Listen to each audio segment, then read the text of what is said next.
Assalamualaikum warahmatullahi wabarakatuh. Perkenalkan, nama saya Riswanto, NIM 2004020013, kelas PBS 3A. Pada kesempatan kali ini saya akan menjelaskan tentang akad dan aspek legalitas. Dalam bank syariah, akad yang dilakukan memiliki konsekuensi duniawi dan ukhrawi karena akad yang dilakukan berdasarkan hukum Islam. Seringkali nasabah berani melanggar kesepakatan atau perjanjian yang telah dilakukan apabila hukum itu hanya berdasarkan hukum positif belaka. Tapi tidak demikian bila perjanjian tersebut memiliki pertanggungjawaban sampai yaumil kiamat nanti. Setiap akad dalam perbankan syariah, baik dalam hal barang, pelaku transaksi maupun ketentuan lainnya, harus memenuhi syarat-syarat berikut ini. Yang pertama itu, barang dan jasa harus halal sehingga transaksi atas barang dan jasa yang haram menjadi batal karena hukum syariah. Yang kedua, harga barang dan jasa harus jelas. Yang ketiga, tempat penyerahan atau delivery harus jelas karena akan berdampak pada biaya transportasi. Kemudian yang keempat, barang yang ditransaksikan harus sepenuhnya dalam kepemilikan. Tidak boleh menjual sesuatu yang belum dimiliki, seperti yang terjadi pada transaksi short sale dalam pasar modal. Kemudian yang kelima, dalam bank syariah konvensional, transaksi atas barang dan jasa yang ditawarkan oleh bank mencakup yang halal dan haram, serta diperbolehkan transaksi short sale dalam pasar modal. Badan penyelesaian sengketa diatur dalam Undang-Undang Nomor 21 Tahun 2018 tentang perbankan. Kemudian secara teknis dan rinci diatur dalam Peraturan Bank Indonesia yang kemudian digantikan oleh Peraturan Otoritas Jasa Keuangan Nomor 64 POJK 03 2016 tentang perubahan kegiatan usaha bank konvensional menjadi bank syariah. Sebagai implementasi pelaksanaan undang-undang yang mengatur tentang Otoritas Jasa Keuangan atau OJK yang telah mengalihkan sebagian kewenangan pengaturan dan pengawasan bank syariah di Indonesia kemudian kepada OJK. OJK memiliki tugas untuk melakukan pengaturan dan pengawasan terhadap kegiatan jasa keuangan di sektor perbankan. Pasal 2 Peraturan OJK 2016 tentang perubahan kegiatan usaha bank konvensional menjadi bank syariah menguraikan bahwa yang pertama, bank konvensional dapat melakukan perubahan kegiatan usaha menjadi bank syariah. Kemudian yang kedua, perubahan kegiatan bank konvensional menjadi bank syariah dapat dilakukan. Yang pertama, bank umum konvensional menjadi bank umum syariah. Yang kedua, BPR menjadi BPRS.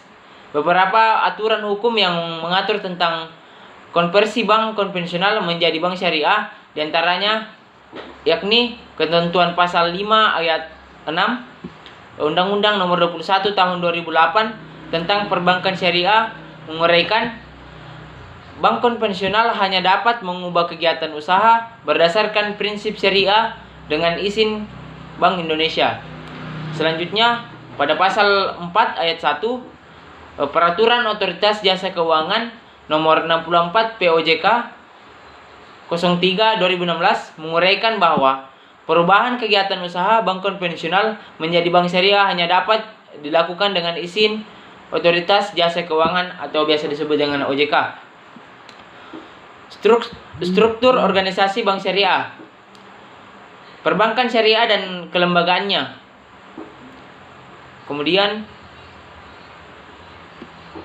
sejarah perbankan syariah, konsep dasar dan prinsip-prinsip dasar, kebijakan pengembangan dan roadmap, konsep operasional, akad dalam transaksi, undang-undang dan regulasi perbankan syariah dan kelembagaannya. Yang pertama, pengertian perbankan syariah. Bank pada dasarnya adalah entitas yang melakukan penghimpunan dana dari masyarakat dalam bentuk pembiayaan atau dengan kata lain melaksanakan fungsi intermediasi keuangan. Dalam sistem perbankan di Indonesia terdapat dua macam sistem operasional perbankan, yaitu bank konvensional dan bank syariah. Sesuai Undang-Undang Nomor 21 Tahun 2008 tentang Perbankan Syariah.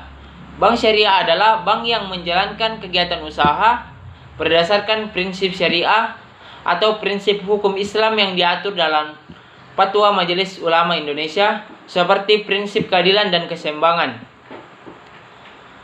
kemaslahatan, universalisme, serta tidak mengandung gharar, masyir, riba, salim, dan objek yang haram. Selain itu, Undang-Undang Perbankan Syariah juga mengamanahkan bank syariah untuk menjalankan fungsi sosial dengan menjalankan fungsi seperti lembaga baitul mal, yaitu menerima dana yang berasal dari zakat, infak, sedekah, hibah atau dana sosial lainnya yang menyalurkan kepada pengelolaan zakat atau nasir sesuai kehendak pemberi wakaf atau wakif.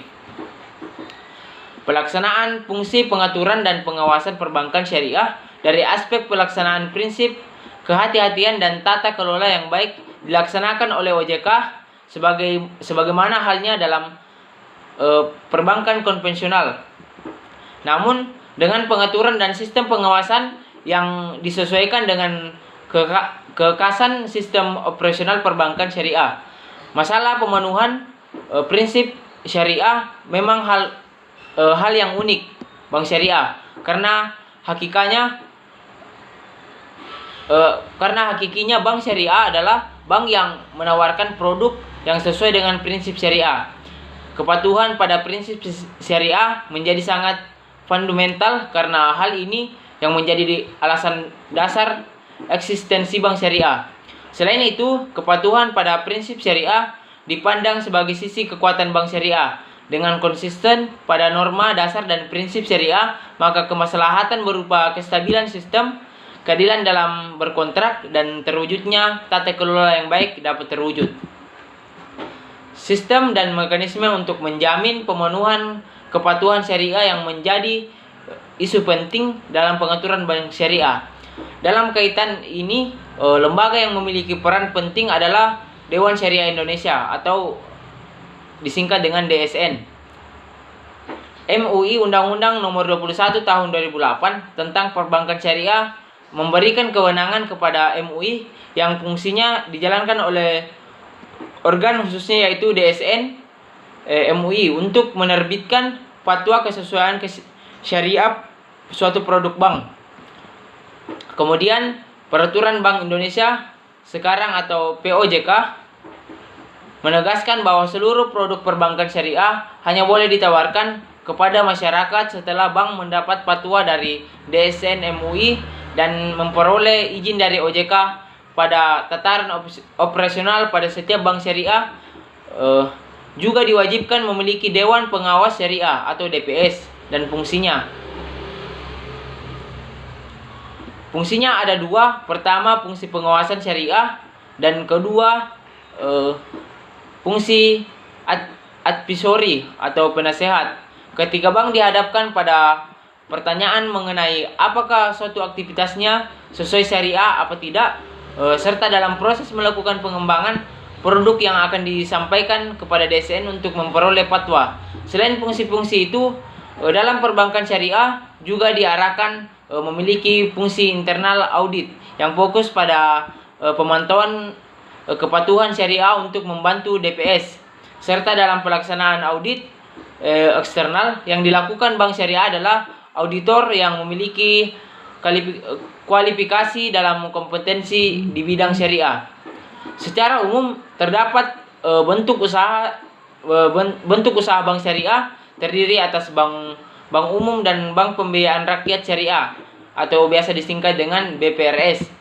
Dengan perbedaan pokok, BPRS dilarang menerima simpanan berupa giro dan ikut serta dalam lalu lintas sistem pembayaran. Secara kelembagaan, bank umum syariah ada yang berbentuk bank syariah penuh dan terdapat pula dalam bentuk unit usaha syariah. Dari bank umum konvensional, pembagian tersebut berupa dengan bank konvensional dan sebagaimana halnya diatur dalam Undang-Undang Perbankan. Undang-Undang Perbankan Syariah juga mewajibkan setiap pihak yang melakukan kegiatan penghimpunan dana masyarakat dalam bentuk simpanan atau investasi berdasarkan prinsip syariah harus terlebih dahulu mendapat izin OJK. Mungkin itu saja yang dapat saya jelaskan. Kurang lebihnya mohon dimaafkan. Wassalamualaikum warahmatullahi wabarakatuh.